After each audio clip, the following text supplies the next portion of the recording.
ఈరోజు ఇక్కడికి వచ్చే ముందు ఎందుకంటే లక్షలాది మంది రైతులకు సంబంధించిన సబ్జెక్ట్ కాబట్టి సాధికారంగా లెక్కలతో సహా మాట్లాడాలి.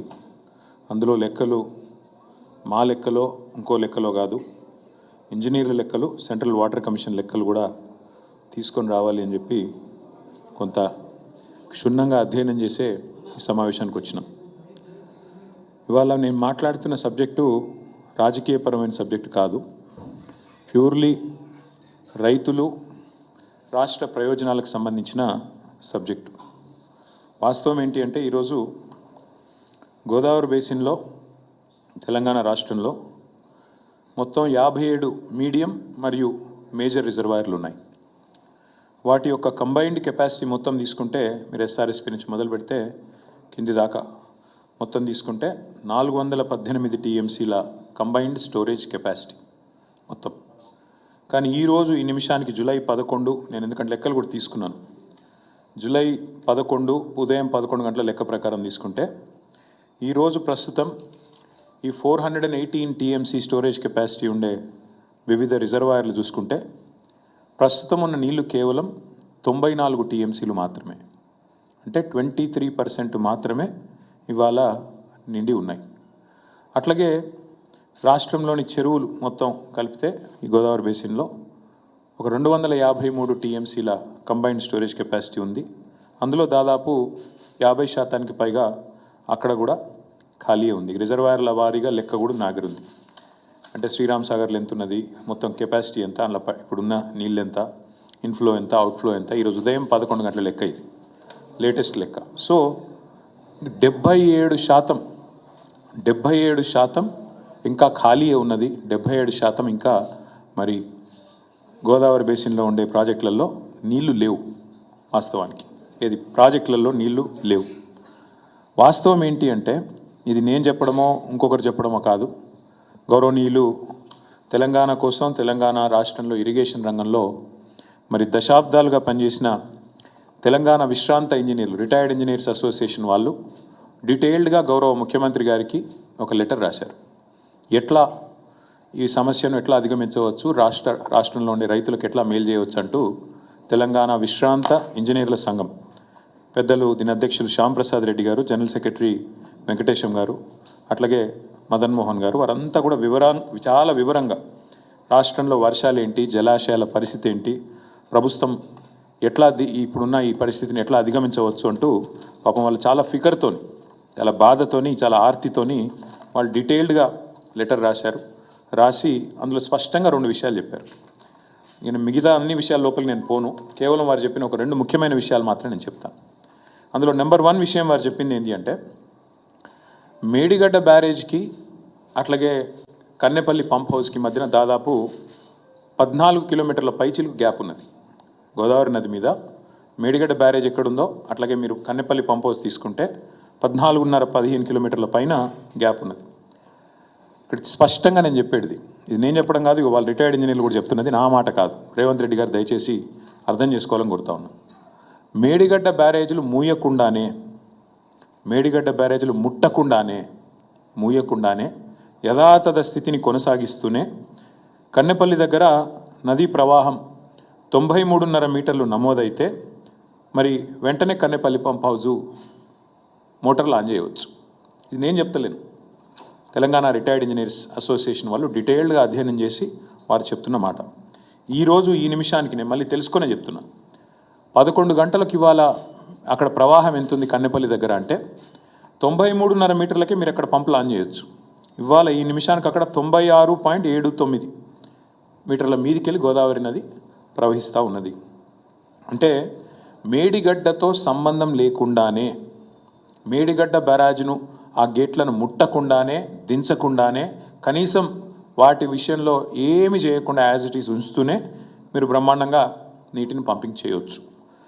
దీనివల్ల ఏం జరుగుతుంది, ఇవాళ కన్నెపల్లి దగ్గర ఏదైతే ఇవాళ నదీ ప్రవాహం ఉన్నదో, మేము సిడబ్ల్యూసీ లెక్కల ఆధారంగా నేను చెప్తా ఉన్నాం, ఈ ప్రవాహం ఇప్పుడు జూలైలో ఉన్నాం మనం, జూలై 11 ఈ రోజు నుంచి అక్టోబర్ వరకు, ఎందుకంటే గత 50-60 సంవత్సరాల డేటా అధ్యయనం చేసిన తర్వాత సిడబ్ల్యూసీ రిపోర్ట్ ప్రకారం ఇక్కడ ఈ కన్నెపల్లి దగ్గర అక్టోబర్ వరకు ఇదే తీరుగా ప్రవాహం కొనసాగుతూనే ఉంటుంది.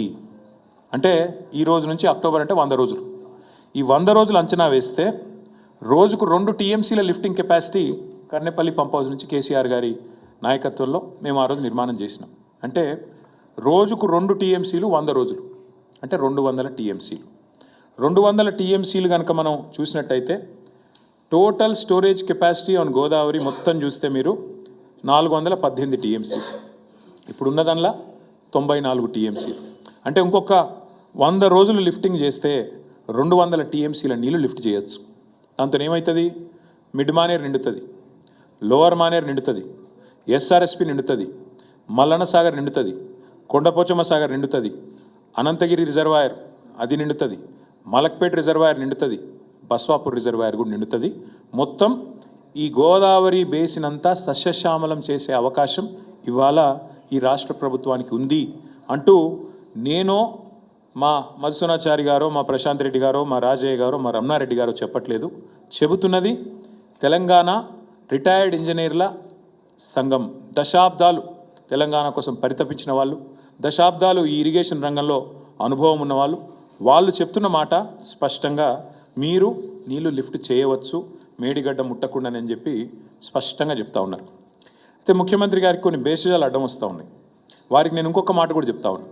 వారు నిన్న బోడిగుండుకి శంకరాచార్యులకు ముడిపెట్టినట్టు, అదేమంటారు మన బోడిగుండుకు మోకాలకు ముడిపెట్టినట్టు, పీర్ల పండుగకు శంకరాచార్యులకు ముడిపెట్టినట్టు ఇష్టం వచ్చినట్టు మాట్లాడినారు. వాస్తవం ఏంటి అంటే మేడిగడ్డ బ్యారేజ్ ముట్టే అవసరం లేదు, నెంబర్ 1. నెంబర్ 2, మరి కన్నెపల్లిలో పంప్ హౌస్లో మోటార్లు చాలు చేస్తే నీళ్ళు ఎక్కడ పోతాయి? ఎక్కడ పోతాయి అంటే అన్నారం నుంచి సుందిల నుంచి ఎల్లంపల్లి నుంచి పైకి మిడ్ మానేరు పోతాయి. మరి అన్నారం సుందిల విషయంలో ఏదో ఉన్నది అని మాట్లాడినారు. అయ్యా రేవంత్ రెడ్డి గారు, ఇరిగేషన్ మంత్రి ఉత్తమ్ కుమార్ రెడ్డి గారు, మీకు నేను చెప్పేది ఒకటే, మీ ఇంజనీర్లు చెప్తున్నారు మాకు, ఎవరో కాదు. అన్నారంలో సుందిలలో మీరు గ్రౌటింగ్ పని అయిపోయింది, అక్కడ గ్రౌటింగ్ ఏదైతే చేయాల్సి ఉండే పని అయిపోయింది. అక్కడ నీళ్లు పరిమిత సంఖ్యలో, ఇది నేను చెప్పట్లే, మళ్ళీ ఇది కూడా రిటైర్డ్ ఇంజనీర్లు చెప్పినారు, చాలా స్పష్టంగా చెప్పారు. ఏం చెప్పారు? వారు ఏమన్నారంటే, నేను చదివి వినిపిస్తాను. మినిమం డ్రాడౌన్ లెవెల్ 93.5 మీటర్స్ దగ్గర మరి ఇక్కడ లిఫ్ట్ చేసి కన్నెపల్లి పంప్ హౌస్ నుంచి 3 టీఎంసీ లిఫ్టింగ్ కెపాసిటీ ఉంది. పైకి సాఫీగా వెళ్ళడానికి అన్నారం సుందిల జలాశయాల వద్ద మరి ఎండిడిఎల్ మెయింటైన్ చేయాలి. అన్నారం దగ్గర 116.5 మీటర్లు మెయింటైన్ చేయాలి, సుందిల దగ్గర 126.5 మీటర్లు మెయింటైన్ చేయాలి. ఈ స్థాయిలో బ్యారేజీలు సురక్షిత పరిధిలో ఉంటాయి. నేను చెప్పడం లేదు, ఇంజనీర్లు చెప్తున్నారు.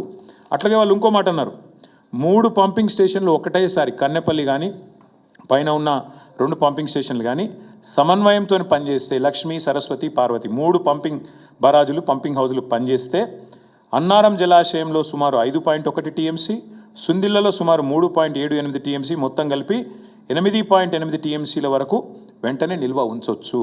ఆ పైకి మరి వెంటనే వాటిని లిఫ్ట్ చేసినట్టయితే బ్రహ్మాండంగా ఎల్లంపల్లి దాకా నీళ్ళు పోతాయని చెప్పి వాళ్ళు చెప్తా ఉన్నారు. ఇంక ఎల్లంపల్లి నుంచి పైకి మొత్తం సిస్టమ్ నింపుకోవచ్చు. రాబోయే 100 రోజుల్లో 200 టీఎంసీలు నింపొచ్చు. ఇది నా లెక్క కాదు, మా పార్టీ లెక్క కాదు, మా నాయకత్వం లెక్క కాదు, అధికారుల లెక్క, ఇంజనీర్ల లెక్క. ముఖ్యమంత్రి గారికి ఇవి ఒప్పుకోవడానికి బేసిస్ అడ్డం వస్తున్నది. మేడిగడ్డ మూసేయాలని మేము అన్నామని, ఆయనకి మేము ఆడ పోతే కోపం వచ్చింది. మేము కన్నెపల్లికి పోగానే కోపం వచ్చింది ఆయనకి, ఎందుకంటే బండారం బయటపడ్డది. ఆడ వరద నీరు పోతున్నది, నీళ్ళు పోతూనే ఉన్నాయి, గోదావరి నీళ్ళు. ఎల్నీనో అని చెప్పి తప్పించుకుందాం అనుకున్నాడు. కానీ నీళ్లు కిందికి పోతున్నాయా, సముద్రంలో కుత్తగా పోతున్నాయి. పంపులు చాలు చేయంటే పంపులు చాలు చేసి బంద్ పెట్టిండు, ఆంబోతు లెక్క రంకెలు వేస్తూ ఉన్నాడు. నోటికొచ్చిన బూతులు, నోటికొచ్చిన మాటలు, బుర్ర తక్కువలని, లుచ్చా రాజకీయాలని. నేను ముఖ్యమంత్రి గారిని ఉటంకిస్తూ ఉన్నాను, నేనేం కొత్తగా ఆయన తిట్టట్లేదు. అచ్చోసిన ఆంబోతులాగా ఇవాళ నోటికొచ్చినట్టు రంకెలేస్తూ ఉన్నాడు. ఇక ఆయన మాట్లాడిన మాటల్లో పిచ్చివాగుడు తప్ప, మామూలుగా తిట్లు ఒట్లు తప్ప కొత్తది ఏమీ లేదు. ఇవాళ బండారం అయితే బయటపడ్డది ఈ రాష్ట్ర ప్రభుత్వానికి. ఏంటిది? ఇది కాలం తెచ్చిన కరువు కాదు, నీళ్లు పుష్కలంగా ఉన్నాయి. ఏ పాయింట్లు అయితే నీళ్లు ఉన్నాయో ఆ పాయింట్కి తీసుకుపోయి మరీ చూపెట్టినాం. ఈ రాష్ట్ర రైతులు చూస్తూ ఉన్నారు. మమ్మల్ని అడ్డుకున్నా, అరెస్టు చేసినా అక్కడ దాకా పోయినాం, 7 గంటలు ప్రయాణం చేసిపోయినాం, పోయి చూపెట్టినాం. ఇగో నీళ్లు 1,00,000 క్యూసెక్కులు నీళ్లు కిందికి పోతున్నాయని చూపెట్టినాం. 1,00,000 క్యూసెక్కులు అంటే 9 టీఎంసీలు. 9 టీఎంసీలు రోజుకి 9 టీఎంసీలు కిందికి వృధాగా పోతూ ఉన్నాయి. 9 టీఎంసీలలో కేవలం నువ్వు లిఫ్ట్ చేయాల్సింది 2 టీఎంసీలే. ఆ 2 టీఎంసీలు వచ్చే 100 రోజులు నువ్వు లిఫ్ట్ చేస్తే అన్ని రిజర్వాయర్లు ఎస్ఆర్ఎస్పితో సహా, మిడ్ మానేరుతో సహా, లోవర్ మానేరుతో సహా మొత్తం గోదావరి సిస్టంలో ఉండే మల్లన్న సాగర్, కొండపోచమ్మ సాగర్, రంగనాయక సాగర్, అన్నపూర్ణ, మలక్పేట, బస్వాపూర్ అన్నీ నింపొచ్చు. సుభిక్షంగా గోదావరి మీద ఆధారపడ్డ 6-7 జిల్లాల ఉమ్మడి జిల్లాల రైతాంగం వ్యవసాయం చేసుకోవచ్చు, బ్రహ్మాండంగా పంటలు పండించుకోవచ్చు. కరువుతో నిమిత్తం లేకుండా ఇది చేయవచ్చు. కానీ మీరు ఎట్లా ఉన్నారు రేవంత్ రెడ్డి గారు అంటే, మేడిగడ్డ కొట్టుకపోతుంది అంటాడు. ఏది గేట్లు దించితే, మేము అనలేదు అసలు గేట్లు దించాల్సిన అవసరమే లేదు, కానీ గేట్లు దించితే మేడిగడ్డ కొట్టుకపోతుంది, భద్రాచలం రాముడికి ముప్పు వస్తుందని మాట్లాడుతున్నాడు రేవంత్ రెడ్డి గారు. రేవంత్ రెడ్డి గారికి ఇంకొక విషయం కూడా నేను చెప్తా ఉన్నా, అవగాహన పెంచుకోండి. 2022 జూలై 15 అంటే దాదాపు ఇదే సమయం 4 ఏళ్ల కిందట భయంకరమైన వరద వచ్చింది గోదావరిలో. భయంకరమైన వరద, 500 సంవత్సరాల్లో ఎన్నడూ రానంత వరద, దాదాపు 28.5 లక్షల క్యూసెక్కుల వరద. అంటే దాదాపు 247 టీఎంసీలు ఒక ఉప్పెనలాగా ఒకటేసారి 28.5 లక్షల క్యూసెక్కులు. అంటే ఇలా కనబడే 1,00,000 క్యూసెక్కులు కాదు, దానికి 28.5 రెట్లు ఎక్కువ వరద వస్తే కూడా 4 ఏళ్ల కిందట 15 రోజులు వరుసగా వస్తే కూడా మేడిగడ్డ కొట్టుకపోలే. Highest flood in the history, 500 years of history Godavari. వరద వస్తే కూడా మేడిగడ్డ కొట్టుకపోలే, అన్నారంకేం కాలే, సుందిలకేం కాలే, బ్రహ్మాండంగా మరి పూర్తి స్థాయిలో తట్టుకొని నిలబడ్డది. అది మేడిగడ్డ కాదు, మేటిగడ్డ అని రుజువు చేసింది. మరి 247 టీఎంసీల వరద తట్టుకున్న మేడిగడ్డ కేవలం 9 టీఎంసీలు, 1,00,000 క్యూసెక్లే పోతున్నది. కేవలం 1,00,000 క్యూసెక్కులు అంటే 9 టీఎంసీలు పోతే తట్టుకోలేదా? మీరు అన్నారంలో సుందిలలో గ్రౌటింగ్ చేసిన మాట వాస్తవం కాదా? ఇంజనీర్లు చెప్తున్న మాట నీకు వినబడట్లేదా?